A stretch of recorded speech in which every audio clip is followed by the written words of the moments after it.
지난 시간에 이어서 우리가 사무엘과 다윗과 요나단에 관해서 함께 살펴보고 있습니다. 다윗은 지난 시간에 사울에게서 도망쳐가지고 라마나요스로 도망쳤어요. 사무엘과 함께. 그리고 이제 계속 그곳에 있을 수는 없으니까 그 위기, 사울이 자기를 죽이려 한 그 위기의 순간에 도망갔다가 다시 이제 복귀를 해야 되는 그런 시점인 거예요. 요나단과 미갈과 사무엘이 다윗을 도왔죠. 이제 다윗은 요나단에게 이야기를 하기를 너네 아버지가 나를 죽이려 한다. 왕이 지금 날 죽이려 해. 이렇게 이야기를 하니까 요나단이 다윗아, 아무리 그래도 우리 아버지가 어떻게 너를 죽이냐. 너는 우리나라의 1등 공신이고 너같이 충성스럽고 너같이 잘못 없는 애를 아버지가 죽이실 리가 없다. 이렇게 말하는 거예요. 그랬더니 다윗이 3절에 나와 죽음 사이에 지금 한 걸음뿐이다. 다윗이 지금 이 이야기를 하는 그 상황을 보세요. 요나단은 공감을 못해요. 왜냐하면 자기가 보는 아버지는 그렇게까지 나쁜 사람은 아니거든요. 아무리 우리 아빠가 지금 스트레스 받고 요새 일 때문에 조금 힘들어서 그렇지 그렇게 아무 잘못 없는 너 같은 사람을 죽이거나 그럴 뿐은 아니야. 그런데 그 사울의 살기를 다윗은 온몸으로 지금 느끼고 있죠.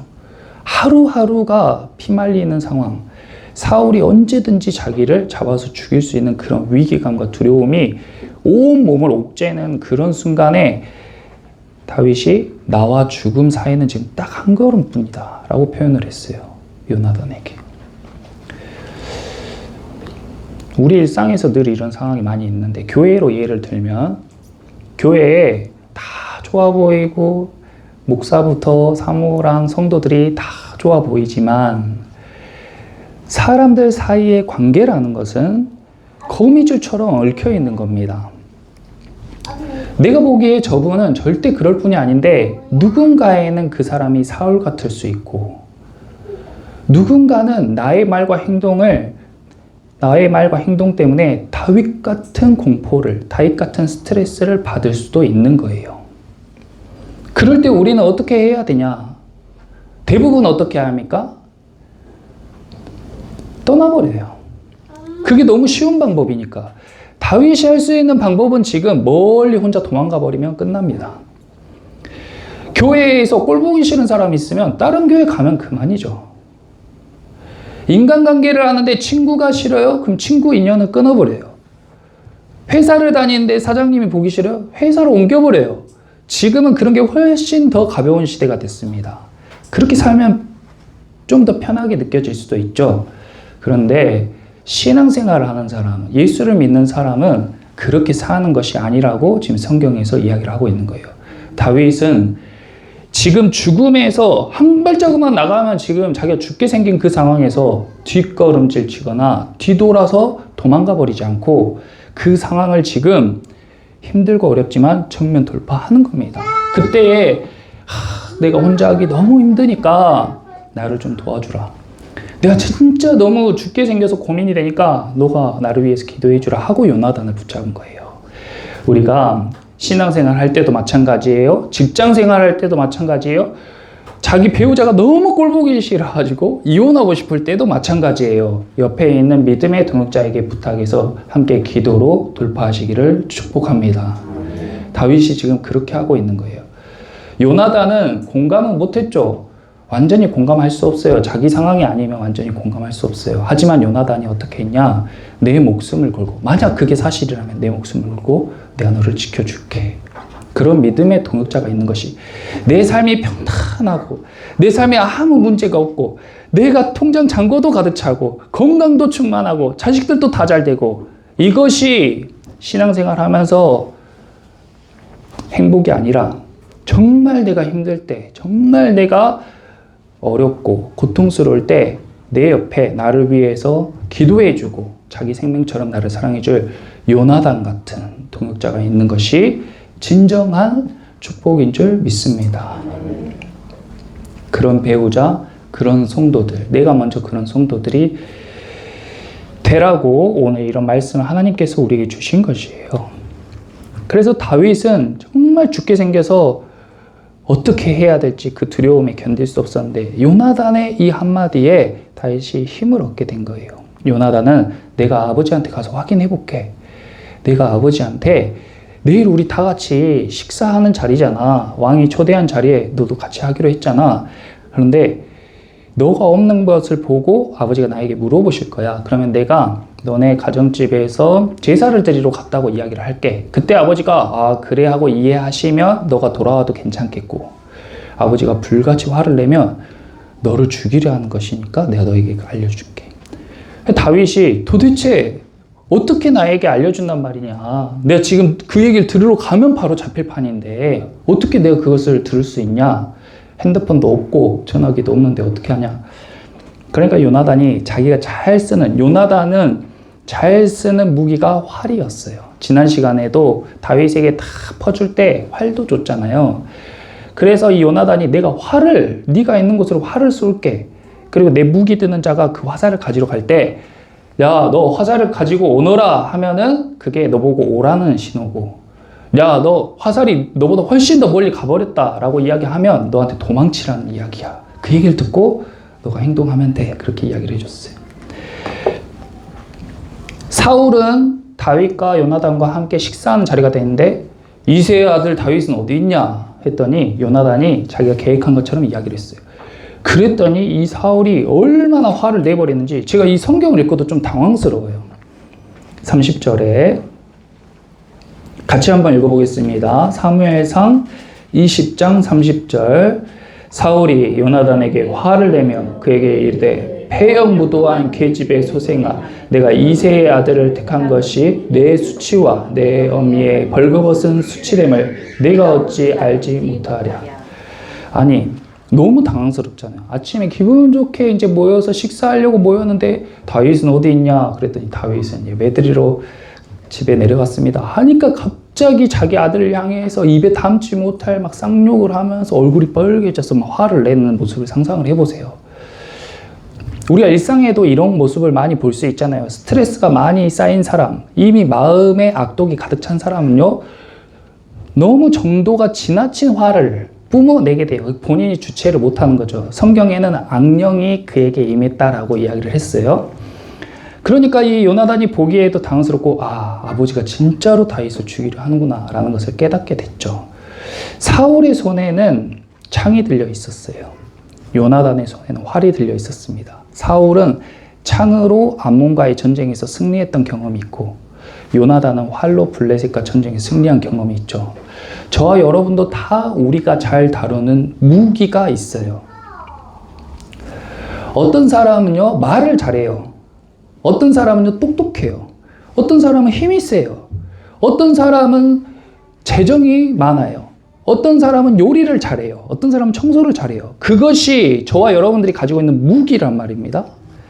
근데 그 무기를 어떤 사람은 상대방을 죽이기 위해 사용하고 어떤 사람은 상대방을 살리기 위해 사용한다는 거예요.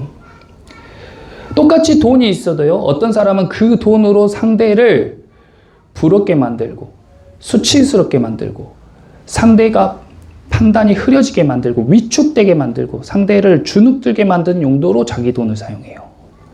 비싼 명품을 거치고 자랑하면서 나는 이렇게 풍요로운데 너는 왜 이렇게 빈곤하냐 하면서, 그런 사람이 가진 돈, 그런 사람이 가진 힘은 사울의 창처럼 상대를 죽이는 힘이죠. 그런데 어떤 사람은요, 가진 게 충분한데 남몰래 어려운 사람을 도와요. 남몰래 필요한 것에 흘려보내요. 자랑하지 않습니다. 자기에게 쓰는 것은 굉장히 고민하고 사용해요. 그런 사람이 가진 돈이 바로 요나단의 활과 같은 능력이죠. 우리가 한 것은요, 내가 가진 능력은 다 하나님이 주신 줄 믿습니다. 네. 사업을 해서 돈을 많이 버는 사람은 사업이라는 그릇을 내가 만드는 거예요. 내가 공부하고 내 인맥, 내 가정, 내 헌신과 노력은 그릇입니다. 그릇. 이거요, 그릇. 이것이 뭐가 가치가 있습니까? 이게 크든 작든 이거 자체로 뭐가 가치가 있어요. 여기에 물이 담기든 커피가 담기든 주스가 담기든 이게 담겨 있는 것이 가치 있는 것이고, 이 담겨 있는 것을 위해서 그릇이 있는 거예요.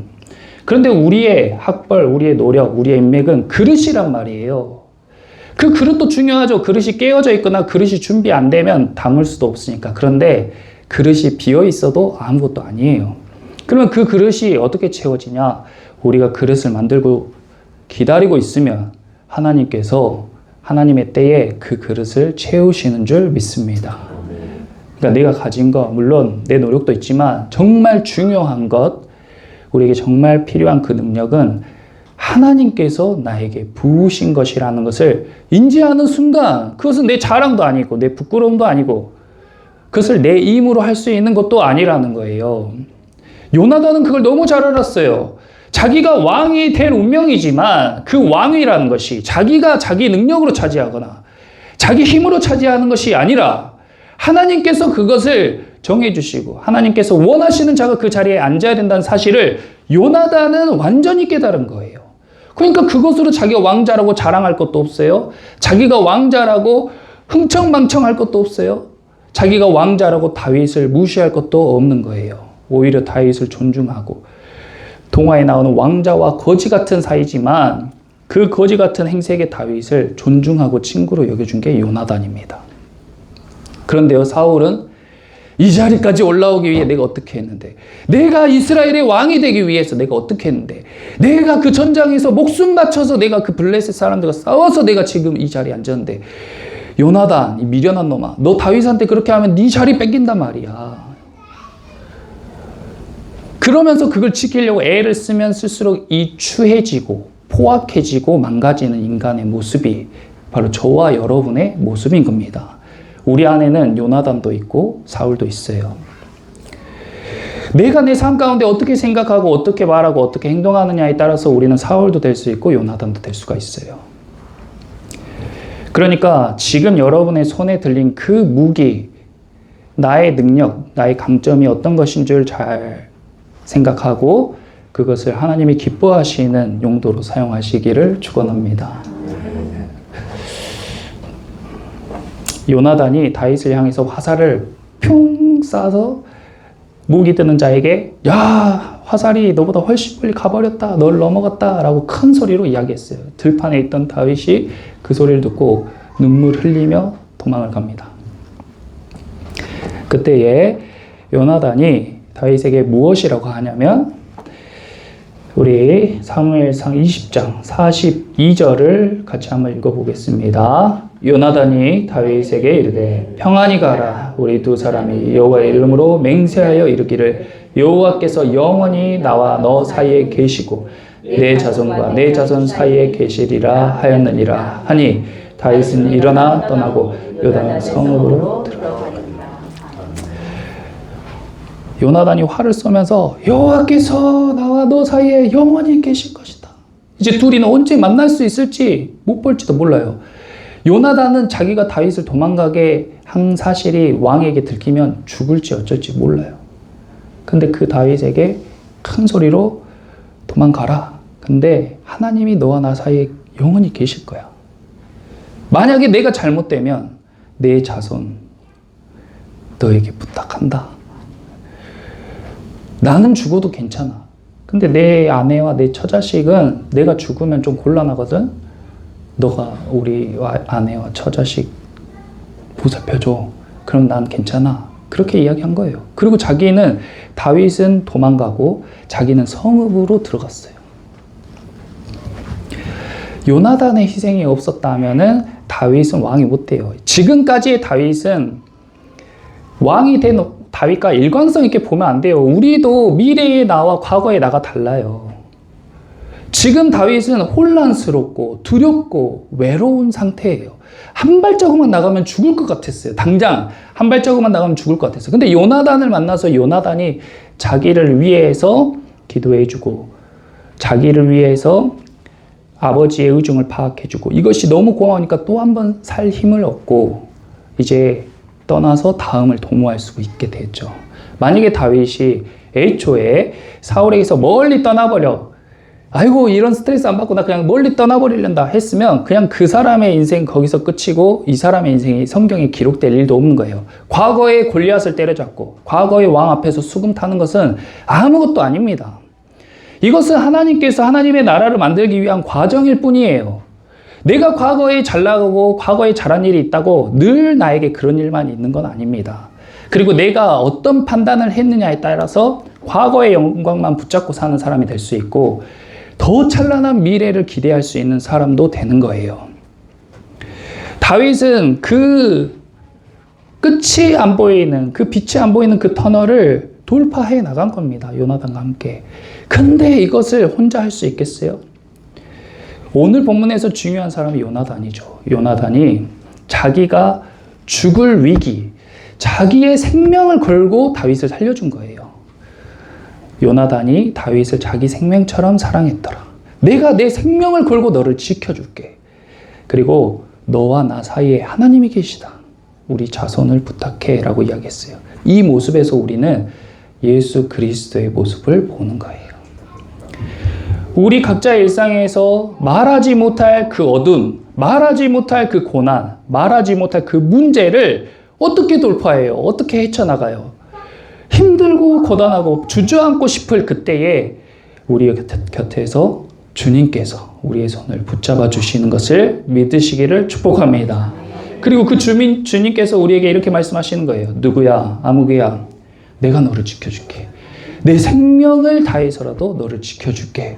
너는 반드시 일어설 것이고 너는 반드시 행하게 될 거야 라고 이야기해 주시는 거예요. 그래서 다윗이 요나단의 힘을 입어서 일어날 수가 있게 됐습니다. 우리가 신앙생활을 하는데 왜 하나님이 안 느껴져요? 신앙생활을 하는데 왜 감흥이 없습니까? 사울에게 지금 하나님이 임했습니까? 요나단에게 임했습니까? 다윗에게 임했습니까? 다윗도 하나님이 안 느껴져요. 다윗도 하나님의 음성을 다이렉트로 들은 게 없어요. 기도했을 거 아니에요. 기도했을 거 아니에요. 사울도 예배 잘 드렸습니다. 기도도 했어요.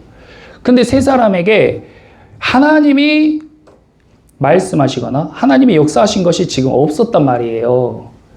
근데 지금 요나단의 입을 통해서 하나님이 어디에 역사하고 계시다고 해요? 나와 너 사이에. 하나님은 거기 계신 거예요.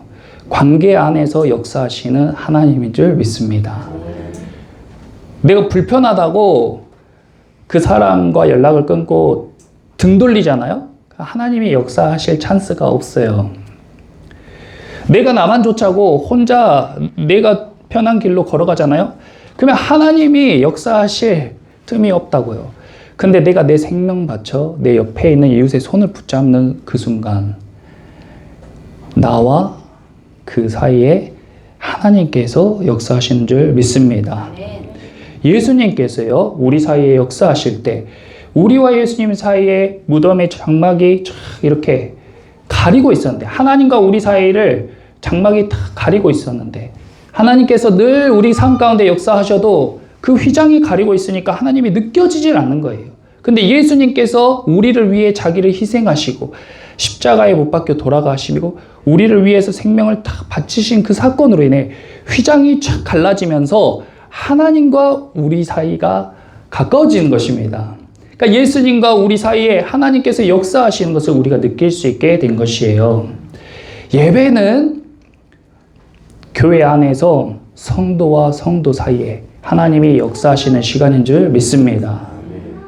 예배는 우리와 예수님 사이에 하나님께서 역사하시는 것을 경험하는 순간이에요. 어떤 사람에게 하나님께서 역사하시냐? 요나단과 같이 사울처럼 자기 자리 지키고 남은 시기 질투하고 자기 생각대로 교회를 막 주물락주물락 하려는 사람한테는 예배를 100번 1000번 드려도 안 느껴진다는 거예요.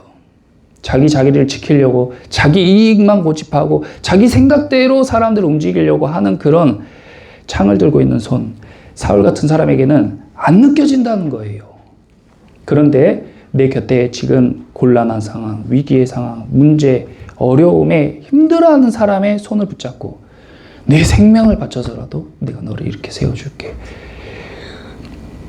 내가 내 가진 것을 힘껏 도와서 너를 다시 이렇게 세워줄게 하는 그 도움의 손길, 요나단과 같은, 그리고 문제 앞에서 뒤돌아서지 않고 기도하면서 그 문제를 대면하고 하나님께 씨름하는 다윗 같은 그런 성도들에게 하나님께서 역사하실 줄 믿습니다. 그래서 우리 교회에도 이제 우리가 합병을 해서 아름답고 밝고 막 긍정적인 것만 있는 거 아니에요. 결코 그렇지 않습니다. 우리는 어려운 일들이 많이 있을 거예요. 공사하는데 예산을 하는 것부터 이제 이 성도들이 하나 되는 과정까지 앞으로도 우리에게는 어려운 여정이 계속 펼쳐질 겁니다. 그런데 그때마다 요나단과 다윗을 생각하면서 기도하면서 돌파하시면 여러분들의 삶 가운데 풍성하게 역사하시는 하나님의 역사를 보게 될 줄 믿습니다. 기도하겠습니다.